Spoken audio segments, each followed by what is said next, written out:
సరే సార్.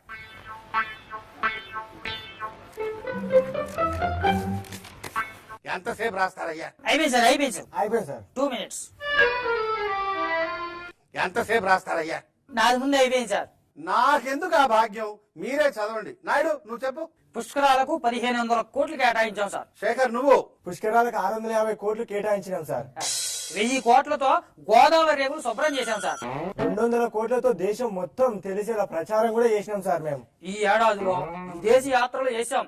ఎన్నో టీముల్ని అధ్యయనానికి పంపించాం. ఖర్చుకు ఎక్కడా వెనకాడకుండా స్పెషల్ ఫ్లైట్ వేశాం సార్. అధునాతన వ్యవసాయం కోసం విదేశం పోయినాం. అదే విధంగా కోట్ల రూపాయలు ఖర్చు పెట్టినాం సార్. శ్రీరామనవమి సందర్భంగా ఘనంగా జరిపాం. భద్రాచలానికి ధీటుగా ఒంటిమిట్ట ఆలయానికి నిధులు ఇచ్చాం. హరితహారం చేసినాం. 1 కాదు 2 కాదు 1000 మొక్కలు నాటినాం సార్. కృష్ణా పుష్కరాలకు ఇప్పటి నుంచే సిద్ధం అవుతున్నాం సార్. ఎన్ని కోట్లు ఖర్చు పెట్టాలో లెక్కలేస్తాం. యాదాద్రికి 200 కోట్లు కేటాయించినాం సార్. తిరుపతితో సమానంగా యాదాద్రిని డెవలప్ చేద్దామని 200 కోట్లు పెట్టినాం సార్. ఈ ఆషమాషి కాదు.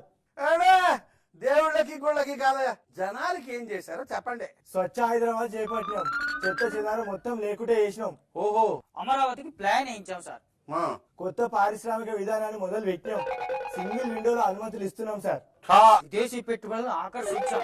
ఎన్నో కంపెనీలు ఇక్కడ పెట్టబోతున్నాం. ఈ ఏడాదిలో ప్రజలకు నేరుగా ఏం చేశారో చెప్పండి చాలు. వృద్ధాప్య, వికలాంగ వితంతు పెన్షన్లు పెంచాం. రైతుల రుణమాఫీ చేశాం. చేశాం. ఎంతమందికి?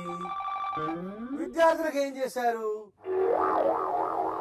నిరుద్యోగులకు ఏం చేశారు? రైతులకు ఏం చేశారు? కరెంటు గురించి ఏం పట్టించుకున్నారు? ప్రజలకు ఏం చేశారో చెప్పండి. తెల్ల